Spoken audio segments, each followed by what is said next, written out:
What's up, guys? Welcome to Neek, which stands for Nerd/Geek. And last weekend, we got a new Disney animated film, Raya and the Last Dragon.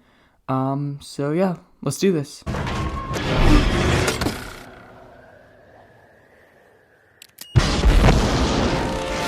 So yeah, basically my thoughts on this era of Disney is, and what I mean by that is, I'm talking about Tangled through this. I know technically it started with Princess and the Frog, but that's not really connected. These ones all have the same animation style. They have cameos and Easter eggs with each other, and they're sort of like connected. So that's sort of what I consider to be it.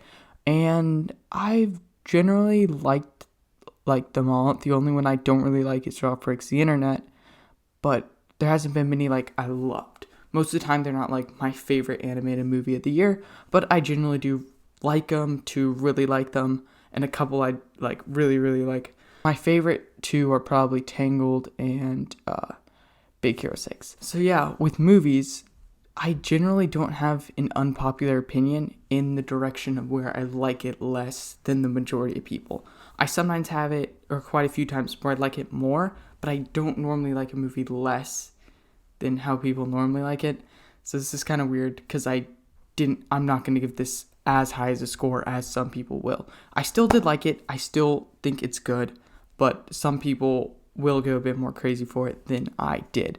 But yeah, I still did like it, and I would put it on the lower end for this era of Disney animation, but not like all the way at the bottom, because it still was good. The first thing I want to say is I love the genre of fantasy. There's so many like fantasy things that I totally love. I love The Lord of the Rings, Harry Potter. I love these epic worlds, Avatar: The Last Airbender.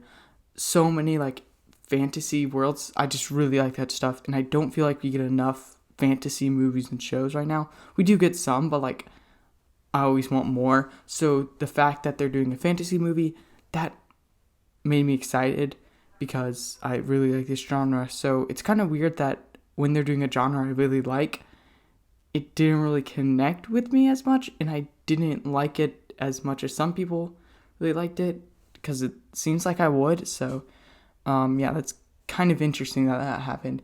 But what did I like about it, and what was good about it? And the first thing is I did like this world they established, and I would be fine if we got a sequel to this or something exploring this world even farther.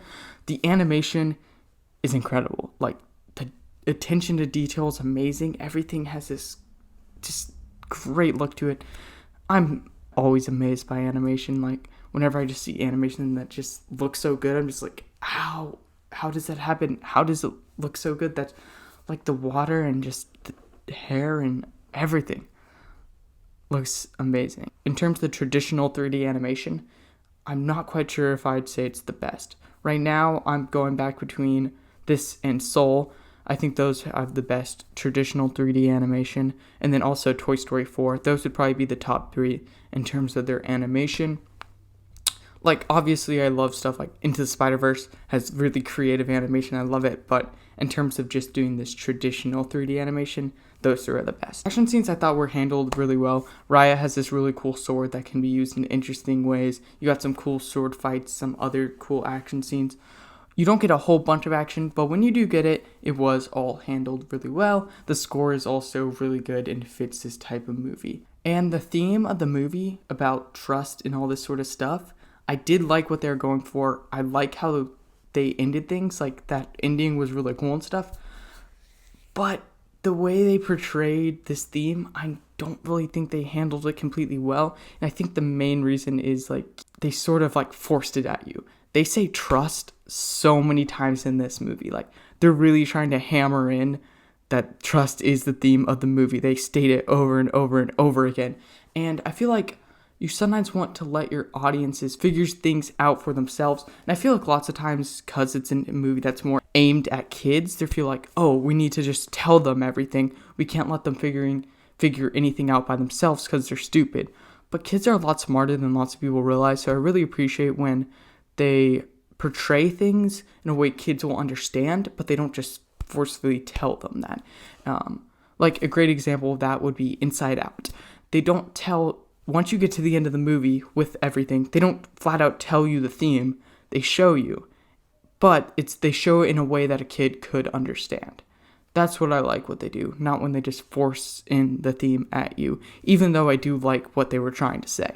And yeah, sort of my biggest thing that sort of took me out of the movie. Some people do really like this character, some people do not, and I'm on the side that doesn't, and that was the dragon played by Awkwafina. I just don't think it really fit with the rest of this movie, being this sort of epic fantasy story, to have like this comedian voice celebrity that you normally get in these animated movies that just say a bunch of lines that most of them don't end up being funny, saying a lot of more pop culture references. I don't think it fits in this movie at all. And because she talks a lot of like modern talk, there's some other modern talk which I didn't really like. I don't think it fit with the movie, but her specifically, the way she like her references and the way she talked was very modern, and I don't think it fits well with the rest of the movie. Like with some of the things she says, I'm like, that just doesn't fit the tone of the movie. I feel like I had to like sort of drown out some of the things she was saying, because I don't mind the character, and I do like Awkwafina a lot. I've really liked her in most of all the other things I've seen her in. I think she can be really funny, but I feel like the way they handled it, I just don't think it really worked for me.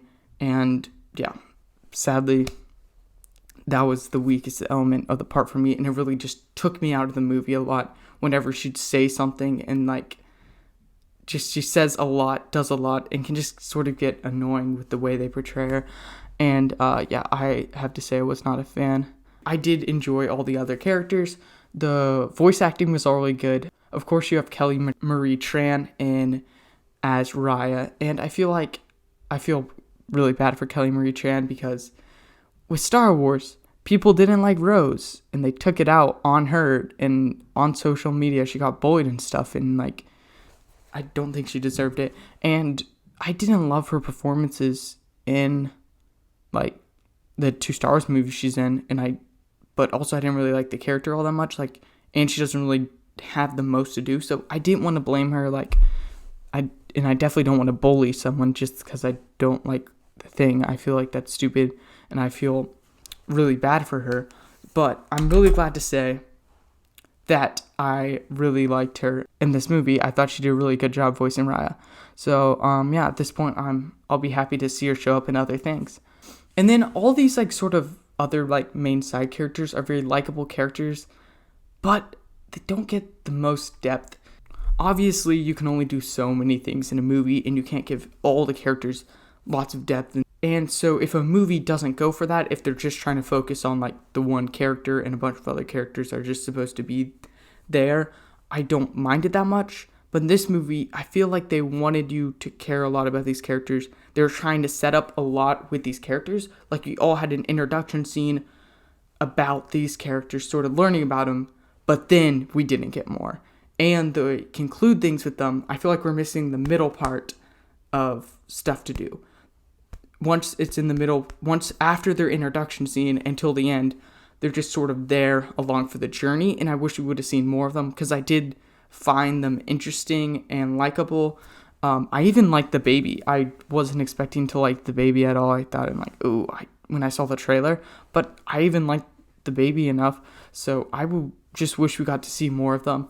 And another thing is, with Raya and her rival character, I feel like they're building a lot off that, and the way the conclusion goes and stuff, it's a lot about this rival, but I feel like we don't like get enough of their rivalry. We don't get enough scenes with them interacting, and with the rival character, we just don't get enough scenes with her in general. Like, we really only get one scene with her that's not just like that we just actually get to learn more about her, get more depth for her. So it doesn't make, I can't get attached to the rivalry as much, which is a pretty important part to the movie, because I feel like we didn't get enough of it. So yeah, I saw this in theaters, and if theaters are open where you are and you do like Disney, then I would recommend watching it. It's a fun, enjoyable movie with some amazing animation, some cool action and stuff. So yeah, I would recommend paying the price to go to a theater. But if theaters are not open, it is not worth paying $30 in Disney Plus for. I'd wait until they drop and put it on free, in a couple months, I wouldn't pay $30 for this, and I wouldn't recommend anyone to pay $30 for it unless you just really, really want to see it and have money to spend. But that's basically my thoughts on it. It's good. I enjoyed it. I didn't love it. I had my issues with it, as I said, but So that is my review for Raya and the Last Dragon. Comment down below, what did you think about the movie? Please like and subscribe, and keep watching Neek.